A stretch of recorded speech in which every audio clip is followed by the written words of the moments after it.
गणेश के प्रति इतनी सुंदर स्तुति को स्वर देने वाली कौन है ये?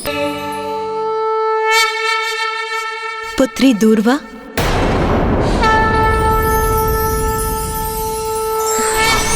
माता,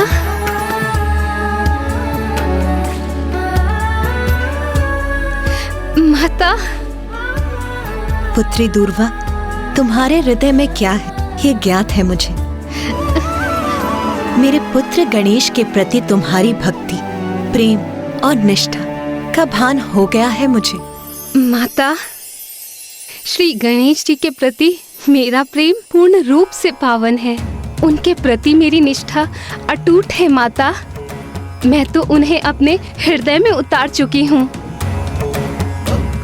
मैं तो श्री गणेश जी की भक्ति में लीन होकर पूर्ण रूप से तृप्त हूँ। माता, मेरी एक प्रबल इच्छा है कि मैं सदा श्री गणेश जी के साथ रहूँ। अब आप ही कोई उपाय कीजिए माता, जिससे मेरा नाम सदा के लिए गणेश जी के साथ जुड़ जाए।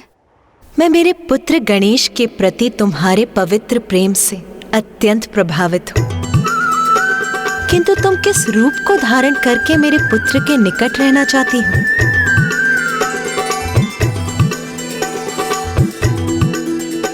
माता, श्री गणेश जी का हृदय तो इतना बड़ा है कि वो तो तुच्छ से तुच्छ वस्तु को भी स्वीकार कर उसे सम्मान देते हैं। इसीलिए माता, आप मुझे तुच्छ धूप का रूप प्रदान कर दीजिए। यदि मेरी भक्ति सच्ची है तो एक ना एक दिवस श्री गणेश जी की दृष्टि मेरे इस तुच्छ रूप पर भी अवश्य पड़ेगी और मेरा नाम सदा के लिए श्री गणेश जी से जुड़ जाएगा। तथास्तु, तथास्तु, तथास्तु।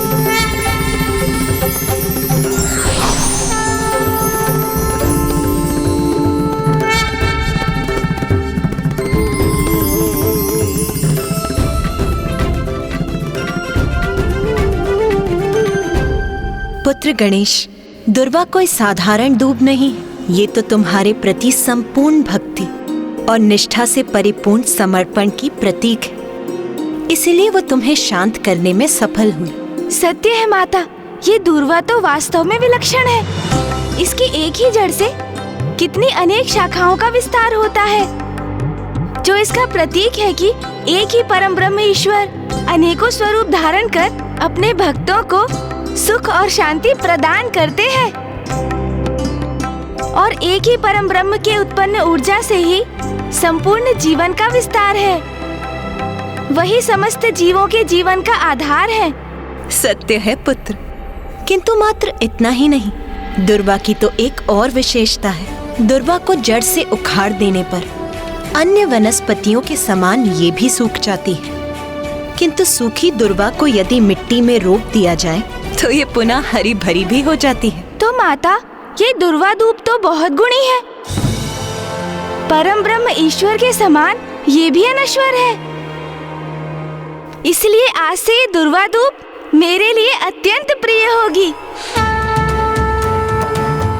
और मैं प्रतिदिन दुर्वा का सेवन भी करूंगा माँ। और मैं ये भी घोषणा करता हूँ कि जो भी भक्त मुझे भक्ति भाव से दूर्वा समर्पित करेगा, मैं उसकी मनोकामना अवश्य पूर्ण करूंगा। मैं उसकी मनोकामना अवश्य पूर्ण करूंगा।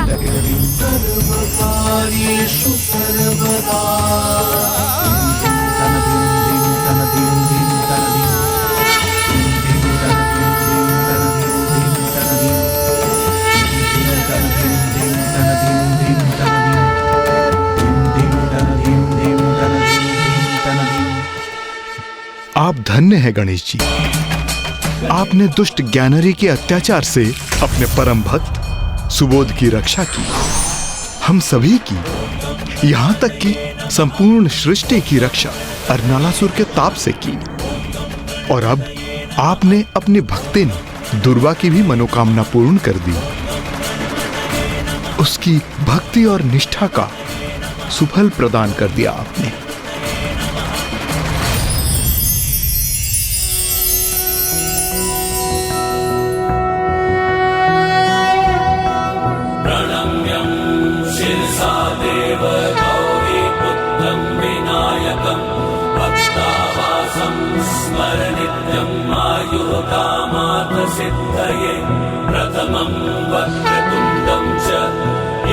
अनन्तं द्वितीयकं तृतीयं कृष्णं पिङ्गाक्षं गजवक्त्रं चतुर्थकं लम्बोदरं पञ्चमं च षष्ठं विकटमेव च सप्तमं विघ्नराजेन्द्रं धूम्रवर्ण तथाष्टकं नवमं बालचन्द्रं च दशमं तु विनायकम् एकादशं गणपतिं द्वादशं तु गजाननं द्वादशैतानि नामानि त्रिसञ्जयः पठेन्नरः न च विघ्नभयं तस्य सर्वासिद्धिकरं प्रभो।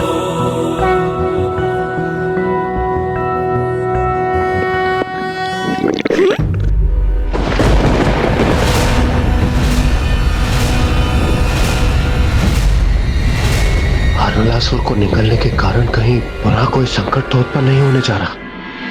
अरे अरे अरे, आप सभी चिंता मत कीजिए। लावा तो मेरे उदर में पच चुका है। ये तो मेरे भूख की गर्जना थी।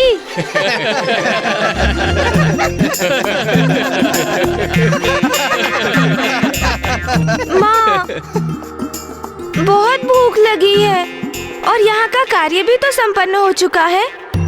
अभी हम कैलाश चलकर भोजन करें क्या माँ? अवश्य पुत्र।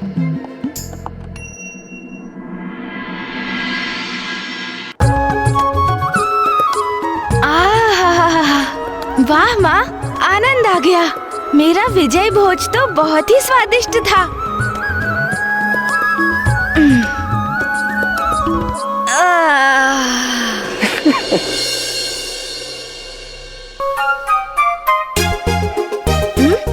भोजन के पश्चात निद्रा मग्न होना उचित नहीं। अभी तो टहलना चाहिए। चिंता मत कीजिए भैया, स्मरण है मुझे। भोजन के बाद निद्रा में लीन नहीं हो सकता मैं तो टहलने ही जा रहा हूँ। उचित है।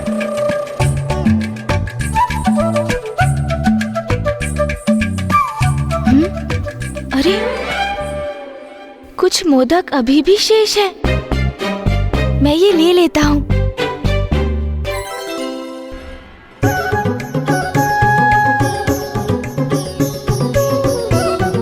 चिंता मत कीजिए भैया, भ्रमण करते करते मैं इन मोदकों को खाऊंगा।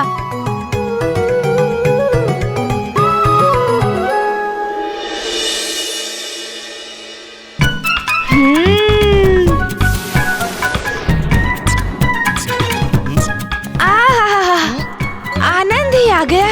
माँ के हाथों की स्वादिष्ट मोदक और कैलाश पर्वत की शीतल पवन। वाह, आनंद आ गया। क्यों मूषक जी? मोदक का तो आपको ही क्या थे स्वामी, मैं तो मात्र वायु खा रहा हूँ। ओह, मैं कभी कभी कितना विचार शून्य हो जाता हूँ ना। मैंने आपसे तो पूछा तक नहीं।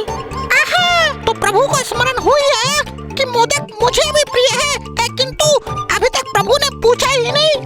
कोई बात नहीं प्रभु, तो आप पूछ लीजिए। मुझे खेद है मूषक जी, आपको इतनी भारी टोकरी उठानी पड़ी।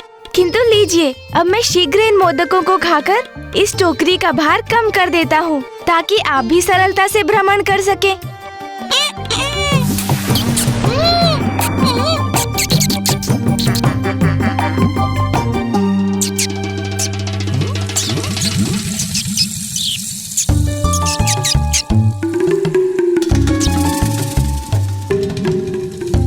अरे मूषक जी, ये क्या? हम टहलते टहलते कैलाश के उपवन से इतना दूर निकल आए हैं कि हमें ध्यान भी नहीं रहा कि कब हम इस सघन वन में प्रवेश कर गए। अब तो चलिए प्रभु, हम लौट ही चलते हैं ना। अरे मूषक जी, लौटने की ऐसी भी क्या शीघ्रता है? वैसे भी अब और मोदक कहाँ शेष है, तो थोड़ा विश्राम कर ही लेते हैं। उस वृक्ष की छांव तो बहुत ही लुभावनी और सुखद प्रतीत हो रही है मूषक जी। वैसे भी तो इतना टहल चुका हूँ मैं। अब कैलाश तो मैं आप पर ही आरूढ़ होकर जाऊंगा। तो प्रभु, यदि ऐसा है तो थोड़ा विश्राम कर ही लेते हैं। हाँ हाँ, चलिए।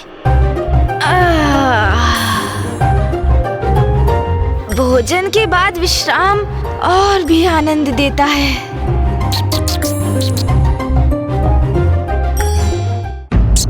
प्रभु, विश्राम अवस्था में आप कुछ कथा ही सुना दीजिए ना मुझे, जो बहुत ही रुचिकर हो और मेरा मनोरंजन भी हो जाए प्रभु।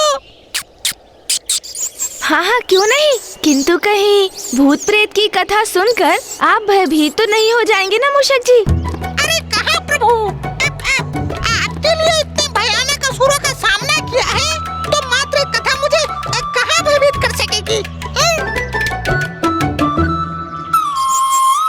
सुनाइए। अच्छा, तो फिर सुनिए। एक बार एक व्यक्ति अपने नगर से किसी अन्य नगर जा रहा था, किंतु मार्ग में इसी प्रकार का सघन वन था। ऐसा ही वन प्रभु? हाँ मूषक जी, हाँ ऐसा ही, पूर्ण रूप से ऐसा ही निर्जन वन, जहाँ दूर दूर तक कोई नहीं था, कोई वन्य पशु भी नहीं। कोई भी नहीं? किंतु क्यों प्रभु? क्योंकि मूषक जी, वो वन शापित था। शापित? हाँ हाँ मूषक जी, शापित। आप तो ऐसे सहम गए हैं कि आप मेरी कथा से भयभीत हो रहे हैं मूषक जी। नहीं नहीं नहीं प्रभु, मैं और भयभीत नहीं, आप कथा सुनाइए ना, मैं तो सुन रहा हूँ। अच्छा, तो फिर सुनिए। फिर मार्ग में उस व्यक्ति को अत्यधिक प्यास का अनुभव हुआ, किंतु निकट में जल का कोई स्रोत नहीं था, और अब वो इतना व्याकुल हो गया कि वो जल को इधर तो कभी उधर, इधर उधर ढूंढने लगा। और फिर अकस्मात क्या हुआ अचानक प्रभु? और फिर अचानक उसे एक आहट सुनाई दी। कैसी आहट प्रभु? जैसे सूखे पत्तों पर चर पर करते हुए किसी के पांव उसकी ओर बढ़े आ रहे हों, जैसे कोई निकट बढ़ता ही चला रहा हो। हाँ प्रभु, ध्वनि तो कुछ ऐसे ही उत्पन्न हो रही है, जैसे किसी के आने की आहट हो। किंतु जब उस व्यक्ति ने ध्वनि आने वाली उस दिशा की ओर मुड़कर देखा तो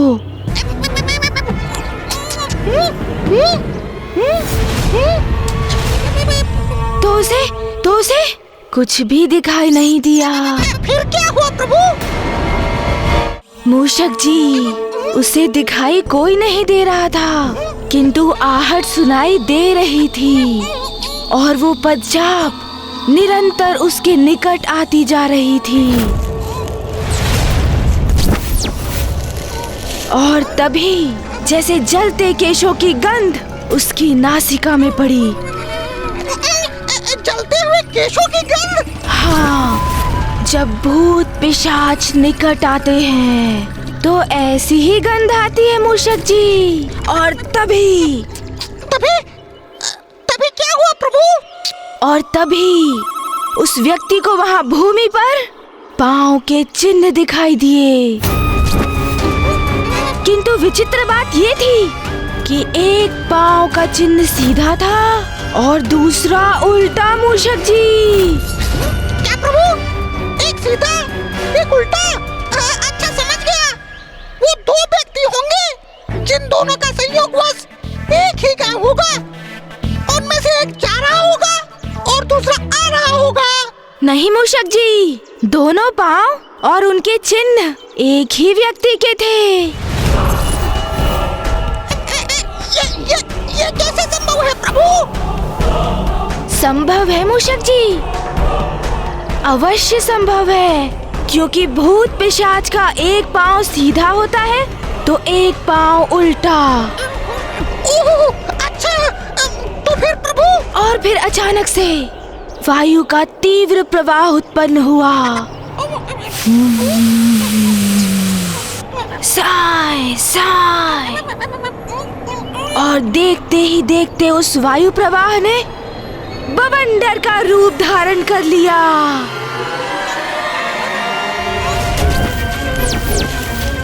ठीक उसी प्रकार जैसे एक भूत पिशाच किसी पर आक्रमण करने वाले होते हैं, तो वो बवंडर का रूप धारण करते हैं और तभी उस व्यक्ति को बवंडर से हंसी का स्वर सुनाई देता है।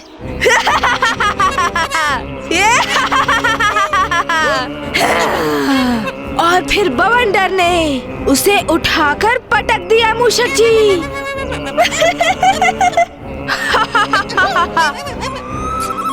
और पुनः हंसी का स्वर सुनाई देने लगा। कोई तो उस विचित्र स्वर में कह रहा था, मैं भूत हूँ, मैं पिशाच हूँ, मैं तुम्हारे प्राण हर लूंगा।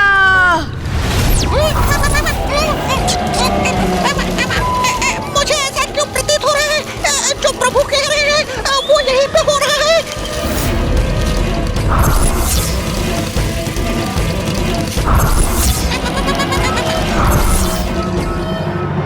मैं विश्राम करता हूँ।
माँ के हाथ के मोदक, आहा, आनंद आ गया। वाह, प्रभु ने तो निद्रा में ही अपने भूख प्यास मिटा ली। प्रतीत होता है अब मुझे एकाकी ही जाना होगा। मैं हूँ प्रभु का वाहन मूषक, एक कुशल धावक, एक वीर योद्धा। फिर वाला मुझे भयभीत होने की क्या आवश्यकता? मैं तो स्वयं ही सब कुछ संभाल सकता हूँ।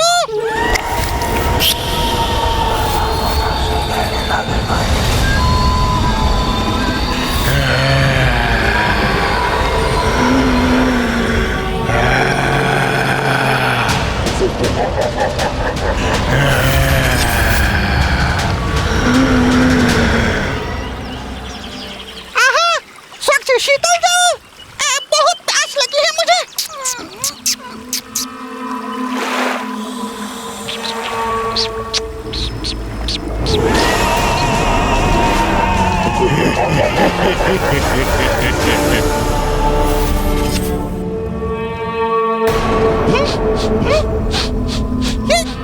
ये ऐसी गंध क्यों आ रही है? जैसे निकट कहीं किसी वस्तु का दहन हो रहा हो। जब भूत पिशाच निकट आते हैं तो ऐसी ही गंध आती है मूषक जी।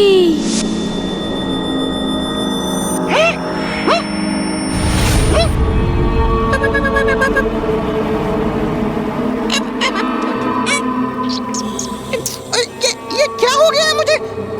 मुझे अपनी इस कल्पनाशीलता को विश्राम देना चाहिए।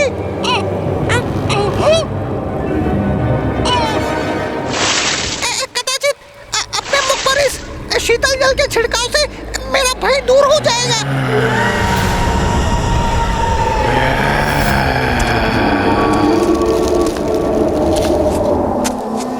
जैसे प्रभु की कथा में हुआ था वैसा ही यहाँ भी हो रहा है क्या?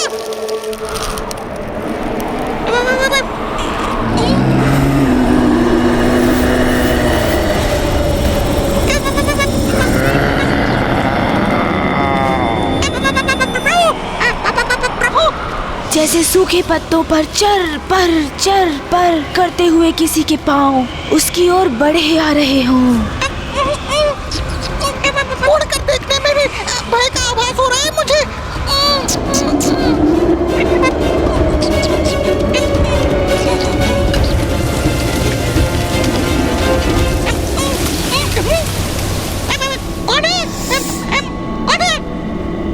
कोई नहीं, मुझे शीघ्र प्रभु के निकट पहुंच जाना चाहिए। वहीं सुरक्षित रहूंगा मैं।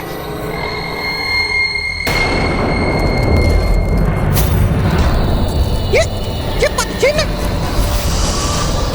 क्योंकि भूत पिशाच का एक पाँव सीधा होता है तो एक पाँव उल्टा।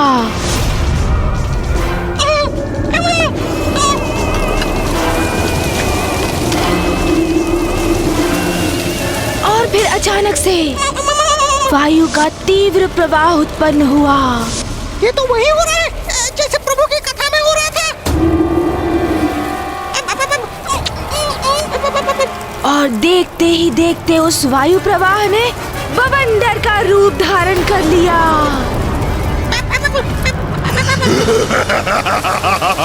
ये हंसी कैसी भयानक हंसी थी। हे प्रभु, मेरी रक्षा करना। किंतु प्रभु कैसे करेंगे रक्षा? वो तो निद्रा में लीन है। क्या करूं मैं? क्या होगा मेरा? क्या हो रहा है?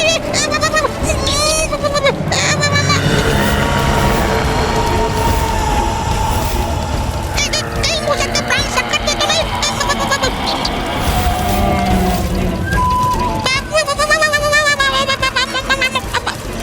स्वामी, ये क्या कर दिया आपने?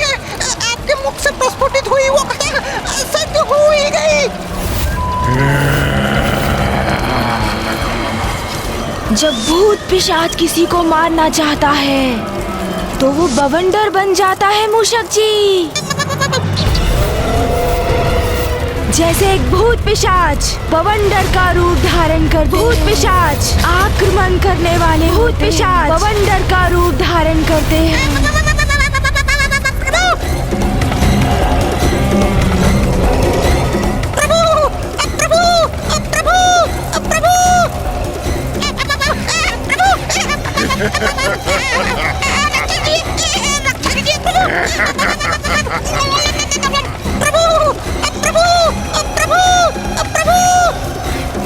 ये बवंडर तो मेरा पीछा ही कर रहा है, जैसे मेरा आंधी करना चाहता हूँ। कहाँ भागोगे तुम? मैं तुम्हें पकड़ ही लूंगा।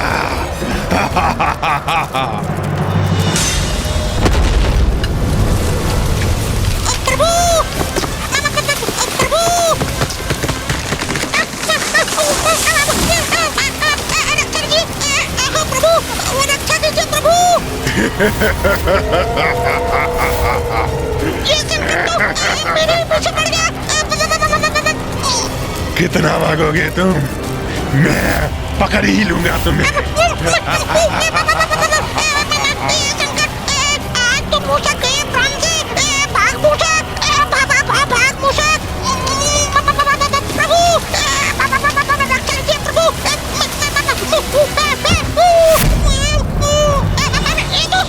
छोड़ो मुझे प्रभु, छोड़ो। और कौन करेगा तुम्हारी रक्षा? कौन हो तुम?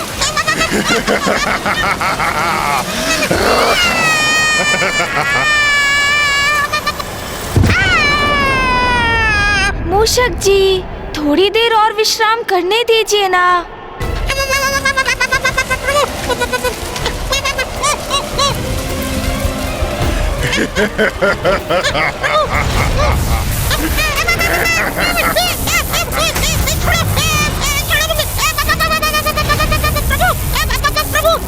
क्या तुम्हें याद नहीं मैं कौन हूँ? मैं मूषक हूँ, प्रथम पूज्य गणेश जी का वाहन। यदि उन्हें आभास हो गया ना कि तुम मुझे सता रहे हो, वो तुम्हें कदापि नहीं छोड़ेंगे। छोड़ो मुझे।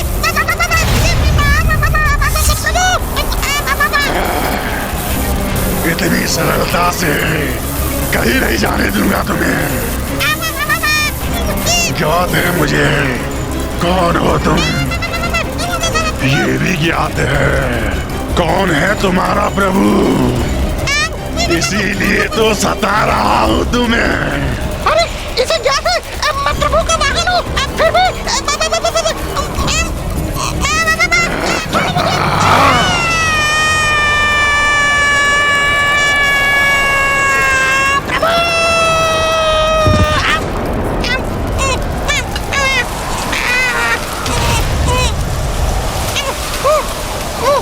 मुझक, पेड़ की शाखा को छोड़ो और नीचे आओ। नहीं, नहीं आऊंगा, कदापि नहीं आऊंगा मैं। प्रभु, प्रभु।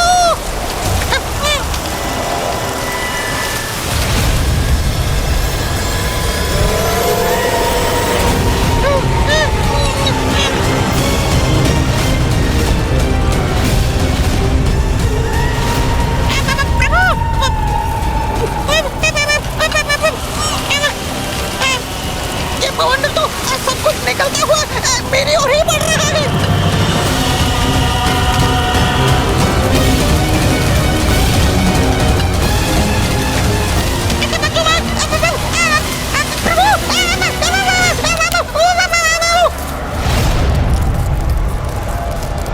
मूषक जी, मूषक जी कहाँ चले गए? और मुझे ऐसा क्यों प्रतीत हुआ जैसे मूषक जी मुझे पुकार रहे हैं?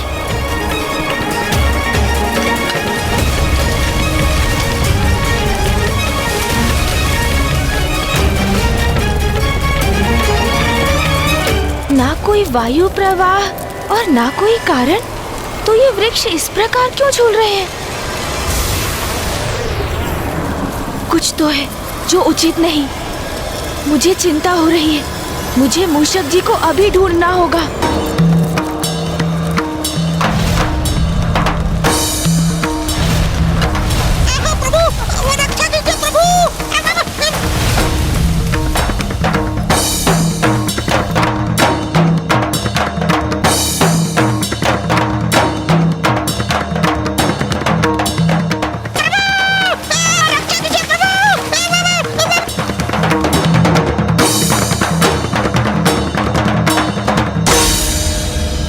विनाश, जैसे कि प्रकृति तो तहस नहस ही हो गई है। ऐसा क्यों प्रतीत हो रहा है जैसे कि यहाँ पर कोई भीषण बवंडर उत्पन्न होकर सर्वनाश कर गया है। मुझे मूषक जी को ढूंढना होगा। मूषक जी, मूषक जी, मूषक जी, कहाँ हैं आप?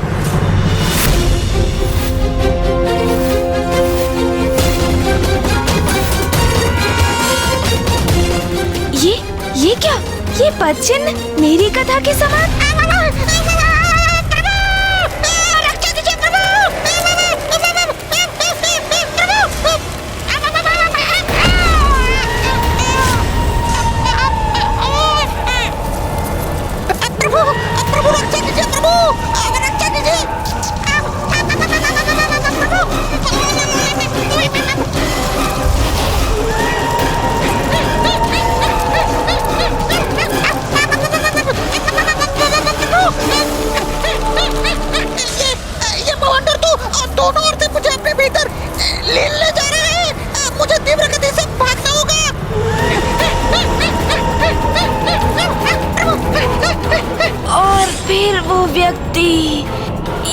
शीघ्र वहाँ से भागा मूषक जी।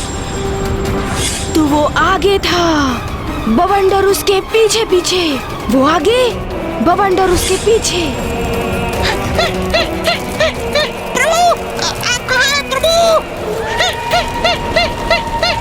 इस बवंडर से कैसे अपनी रक्षा करूँ अब मैं? रुको, कहाँ भाग रहे हो तुम? भागो मूषक।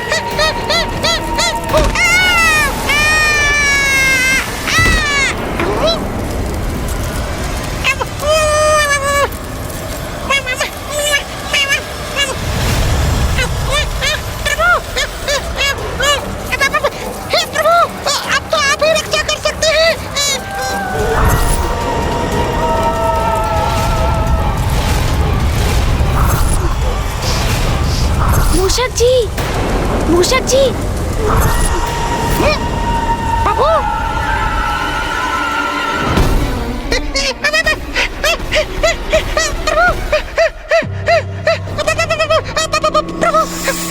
मूषक जी, आप भी ना इतने भावुक क्यों हो रहे हैं आप वहाँ से यहाँ क्यों चले आए?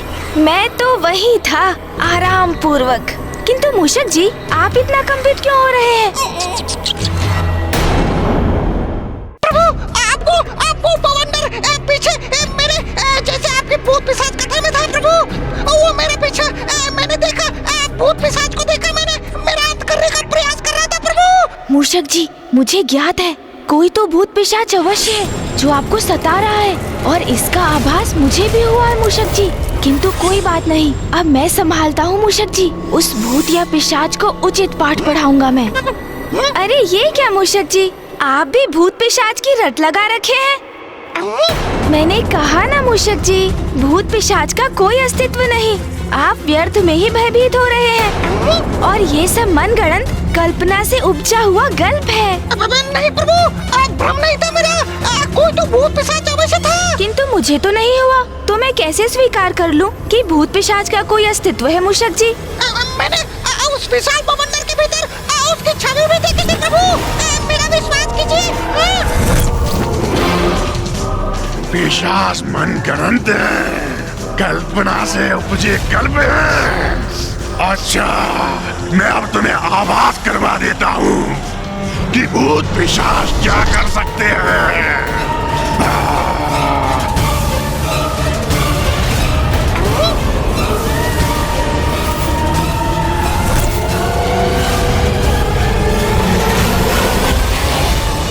नहीं प्रभु, भूत पिशाच है, मुझे आभास हुआ था। वो देखिए प्रभु, उस वृक्ष को।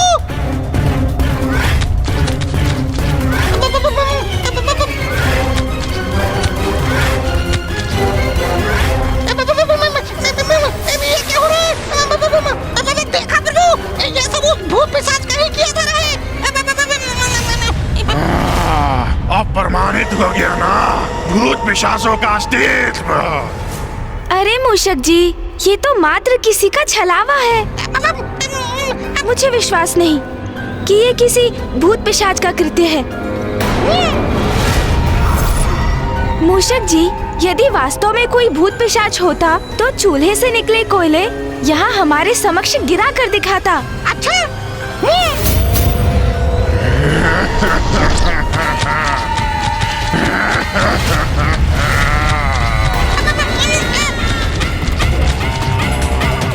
ये देखिए प्रभु, ये देखिए,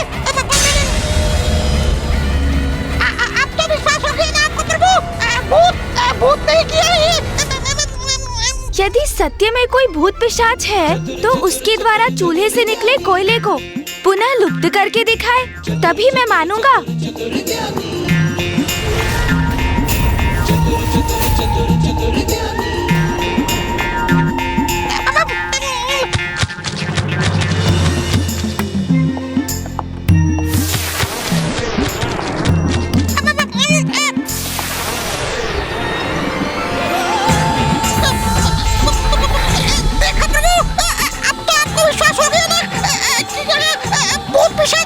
मेरी युक्ति कार्य कर रही है। अब मैं इसी युक्ति से उस भूत अथवा पिशाच को मेरे समक्ष आने पर विवश कर दूंगा।